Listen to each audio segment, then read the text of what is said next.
Hi, this is Rebecca from Storyteller Wool, and we're going to go over the basics of threading our needle and getting punching. So here is our Oxford needle. This is the front of the needle where we see the channel. We can flip it up and see the Oxford. We'll always know this is the front. You're going to take your bulky weight rug yarn or your doubled up worsted weight, and you thread it through the front of the needle. So it's right there. Now we notch it in, and I give it a tug. And see how it slides right in? Now, one of the most important things to do is to snuggle it back up. Because rug yarn's something that we don't want to waste. All of our tails, that's our first punch, will always be a tail and not a loop. These are all going to get trimmed off. So if you started your work like this, you're going to waste your yarn. So we always start with a short tail. So let me go and thread it again for you. So we have our channel side. This is our front. You can see it says the Oxford, front of the needle. We do not thread on this side. All right, so we're gonna thread through, notch it in, and give it a tug until it runs smoothly. Important next step is getting it nice and snuggled up so we're not gonna waste our yarn. Now, let's get punching. So we're gonna hold the punch needle with our pen or pencil grip. So we've got thumb, index finger, and then my middle finger is resting on the back. And I like to rest my hand on the frame when I'm punching. That gives me a lot more stability. If you're trying to hover while you punch, you're creating a lot more fine motor work for yourself than you need to. So resting it really helps. Now, for this demonstration, I might be holding it up in the air just so you can see both sides.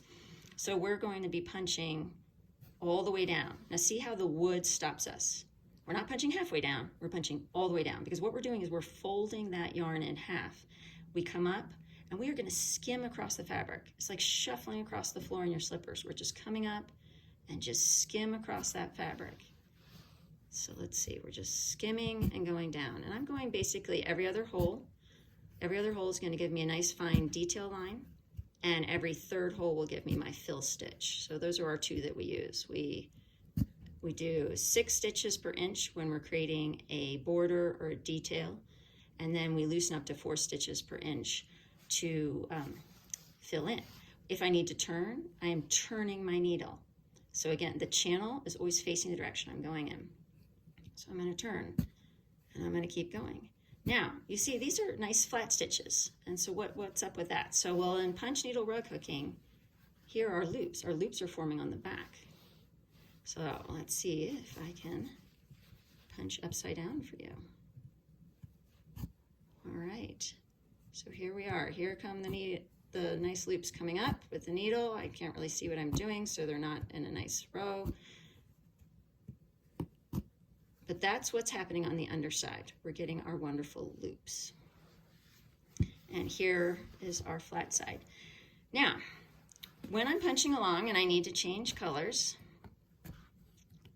I will stop as it clears the cloth. I place my finger down and just stabilize that last loop and pull it out a bit. Then I'm going to take my scissors, which are my second tool. You always need a pair of small scissors around. I trim it close and push that tail through. This is completing our running loop stitch when we push our tails through. So now our tail's on the other side. So that's why I said about keeping those tails short. Because look, those are going to need to be trimmed off to be even with our loops. So all that stuff's going to get trimmed. So we don't want big tails when we start punching. So now, what if I change my mind? What if I'm punching along and I say, you know what, I don't like this blue. You know, this is the beauty of punch needle rug hooking. I can just pull it out. Now at this point, everyone gets a little concerned and they say, if you can pull your work out so easily, how does it stay in? Well, that's where that pushing the tails in, like we did with the purple. When I push my tails in, I've completed that running loop stitch, and now if I go to tug on it, it's secure. Now, if I really yanked, I could probably pull a loop out. But you can see the difference. This one just zippered out. This is nice and locked in. That's why all tails go to the loop side. Now look at these holes. This is not a problem. This is the beauty of monk's cloth. Door mill rug hooking monk's cloth. So I'm going to take my needle, I'm just going to scrape it. And look how the grid comes back together. love this stuff. I mean, I always change my mind on color, on design, and this is where the beauty of high quality monk's cloth comes into play. Now let's talk about spacing. So when we're punching along, we do not want to see strips of monk's cloth. See how we can see a strip right there? When we flip it over, you know, it looks fine. Like you can't really tell. But what if this was a pillow on your couch? And you know how a pillow will flex and move? You don't want strips of this foundation cloth showing through. So we want to not see noticeable strips of our foundation cloth. We want them a lot closer together.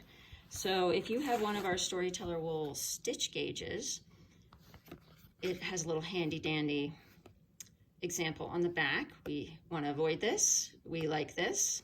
And if we can stagger our stitches, even better. And then I was discussing before about 4 stitches per inch versus 6. This is where this little window comes into play. And I can put it over here and count. 1, 2, 3, 4. I actually have a little bit of a 5. I tend to almost always punch 5 per inch.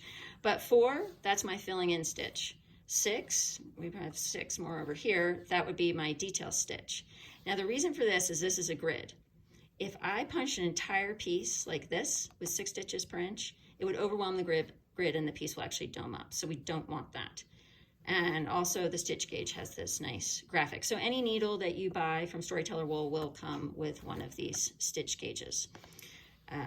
So it has some handy dandy finishing tips on the back and just the basics of punching on the top.